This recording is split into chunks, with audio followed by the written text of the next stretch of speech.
Where would his body be? I'm guessing over here because, like, she's dumping the bodies in the swamp.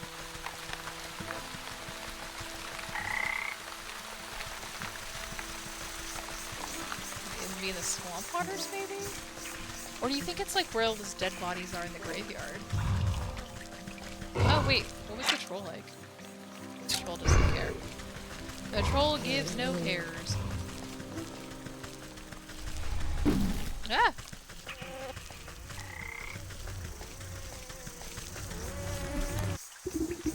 Ah, this must be where that nurse has been dumping the surplus of corpses.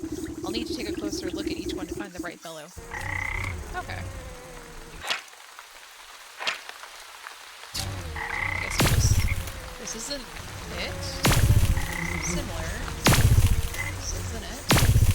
Not the husband. No. This guy? Where in there's that stinking body? You think you'd be able to find him on the dead here? You watch a particularly bloated fly land on a rotting hand poking out the muck. Its disgusting probes at the withered flesh. Frog King? Two globular red eyes slowly ungrew themselves and swivel to boggle the insect. The huge slime-covered tongue lashes out and pulls the hapless fly into gaping tooth the small, along with most of the sunken corpse. Well, I suppose this explains where my misplaced man went. Frog murdering time! We got murder me. Oh my god, look at this frog! Frog King, much larger than conventional witchy familiar. Hello, Rook. Can it be? A lovely young morsel wandered into my palace. You call this filthy bog a palace?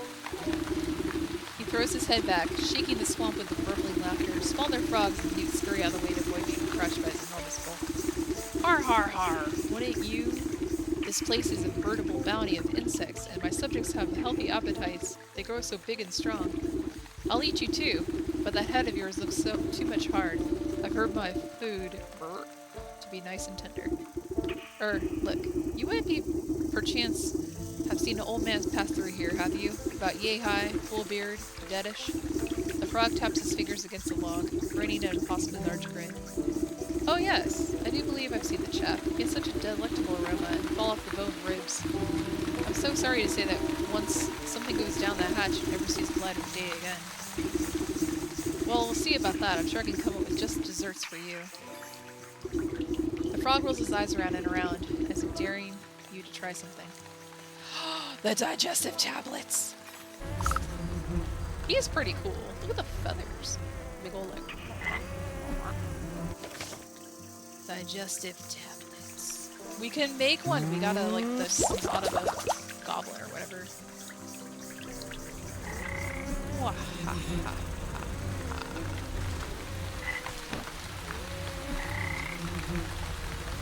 let's try this again. Oh wait, we have to give them to him. No way to toss them. You wrap a juicy looking grub around the medicinal tablets and offer it to the Frog King. Your Majesty, I really must find the whereabouts of that gentleman. Perhaps a small tribute will persuade you to loosen your tongue. The frog gulps down the tantalizing meal without a thought. Ah, a delectable gift, thank you, my pretty. Now, I've already told you where... His nostrils flare for a moment, then he sneezes, sending specks of wet mucus flying. The frog's throat suddenly expands, filling with gas. The belch that erupts from his lips resonates so loudly that the entire swamp ceases its buzzing. You avert your eyes, but the noise and smell of the frog's explosive eruption almost knock you off your feet. Great, Gilda's ghost, what stench! The frog wobbles on its legs, looking thoroughly emptied. He teeters before rolling his huge body back into the swamp with a thunderous splash. You spot the slippery body of the husband floating in the bog water. Luckily, he seems to be missing some bits and pieces, so he should fold up quite nicely. I'm putting a dead body in my satchel. Oh, he exploded. That's crazy. Wait, did I get the digestive tablets back? No. This game is gross but in a cute and fun way. It's pretty fun. just like took a dead guy, folded him up into our bag, and then we're gonna go like raise him from the dead or something? Circle Power is waiting and ready and waiting for the necromantic purpose. Place the husband's body in the center. With considerable effort, you unfold the husband's decaying body from your satchel and slap it down to the middle of the circle. Invisible shackles wrap around the corpse's limbs and pull a spread eagle against the ground. Strange mists rise from the obelisk, casting everything in a sickening green light. Slowly but surely, the corpse begins to levitate off the ground. It rotates the face off each obelisk one by one. Oh, get on with it. I haven't got all day. You give the rotting head a good kick as it passes you by.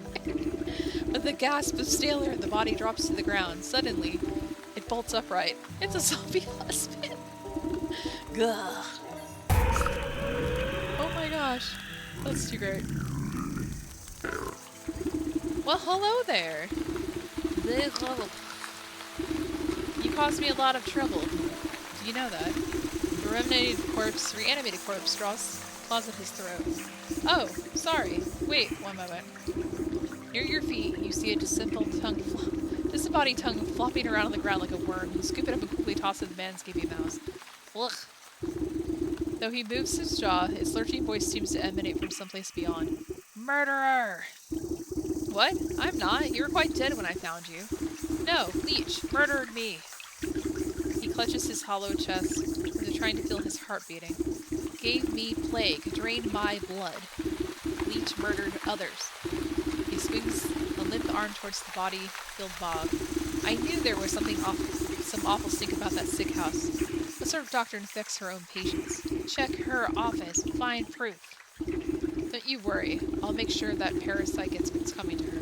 But you should head back home. Your wife is worried half to death about you. He turns and looks longingly over his shoulder. You can hear his vertebrae popping.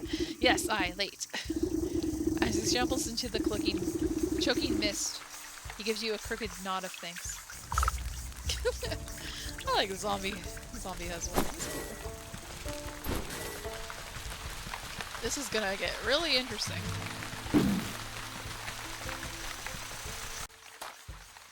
I'm coming for you. Okay, so we've already been in the office before, and there was like a wine thing back there. Remember this? Bookshelves. While the leech is busy with her patients, you ruffle through the contents of the various cabinets in her office, mostly dried herbs and potions. Nothing seems out of the ordinary. That is until you notice a suspicious-looking bookcase set against the wall. The books are all fake, just chopped down to the spines, glued to the solid plank. Your fingers race across the medical titles and quickly find a loose volume. With the click of a switch, the whole bookcase swings open to reveal a secret compartment. Your heart jumps at the sight. Racks upon racks of bottled blood are arranged like fine wines. Each vessel meticulously catalogs the name, description, and age of its source. It looks like that thirsty slug's been sapping for living for years. On a nearby table, you spy a decanter half filled with ruby red liquid. You wonder whose blood it contains. A dash of salt will remind that slimy word that there's worse things out here than bloodsuckers. You're gonna murder somebody. This wine's just waiting to be salted. Do I have any salt? Do I have any salt? I have an... Oh! I have an almond salt. Do I need to make a salt? I think so.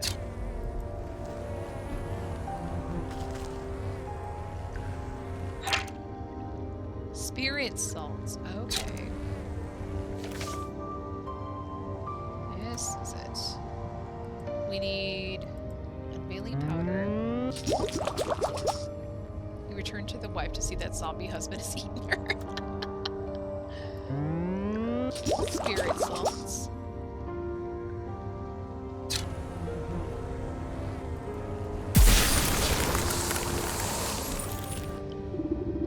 Sprinkle generous amounts of embalming salts collected from the graves of Leech's victims into the decanter.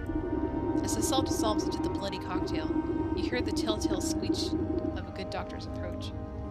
Squelching. What are you doing? Can't you say this in my private office? I've already helped you enough, so there's no reason you ought to be here. She hastily shuffles you out of the room. Now get out. This place is only for the sick. You're certainly right about that. You walk just out of sight before the doubling back to hide behind the withered get-well bookhead. Okay. You peer at the vexed Leech as she slithers around her office, checking every cabinet and looking for tampering. She mutters something expletive about nosy old woman. Satisfied, she sighs with relief and reaches to pour herself a glass of the tainted decanter. Ah, that addition of black fever adds a certain nutty quality. Maybe it will pair well with an infusion of peat moss palsy in the next batch. She takes a sip, waiting just a moment before throwing her head back and guzzling all down. Lovely, sharp flavor, full of body too. Suddenly, the Leech snaps to attention. Her limbs dart out. Birthing with uncontrollable gestures, she stabilizes herself against the table as the sweat pulls on her brow. The decanter shatters on the floor in an explosion of glass. What is happening? The Leech spasms at this. The tendrils of ghostly spirits begin to suck the moisture from her body. You watch as she dwindles in size, shrinking like some horrible raisin.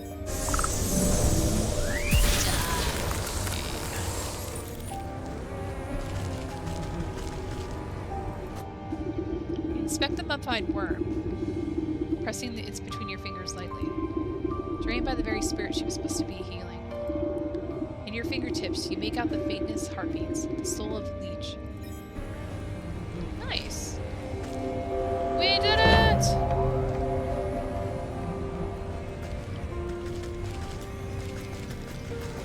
We got one of the 4 souls we're supposed to collect.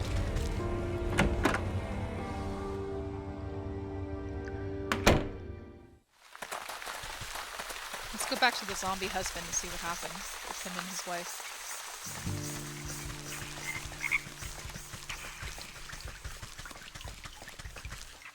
Ah, fridge.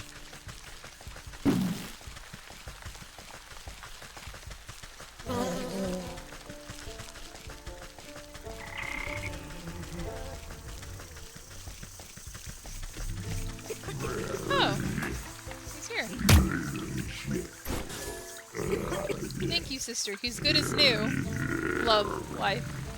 Aw, so cute.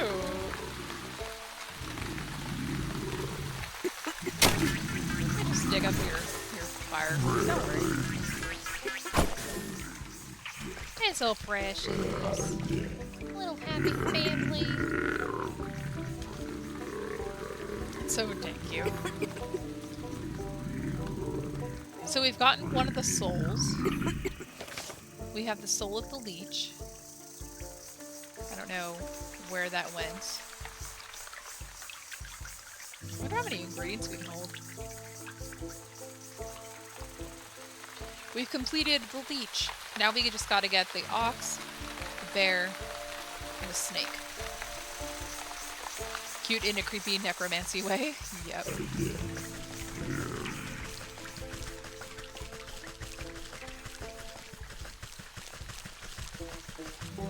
We're gonna head back over here though.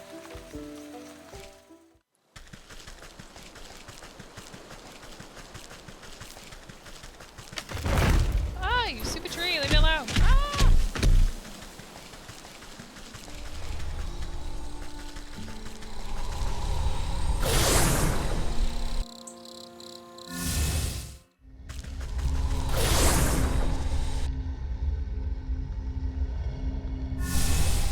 We're gonna go home. Let's go see the goat real quick. Do you think he would know that I got one of the souls? What are you doing? You're not done collecting my souls. That's so like creepy. I love that goat. So cute.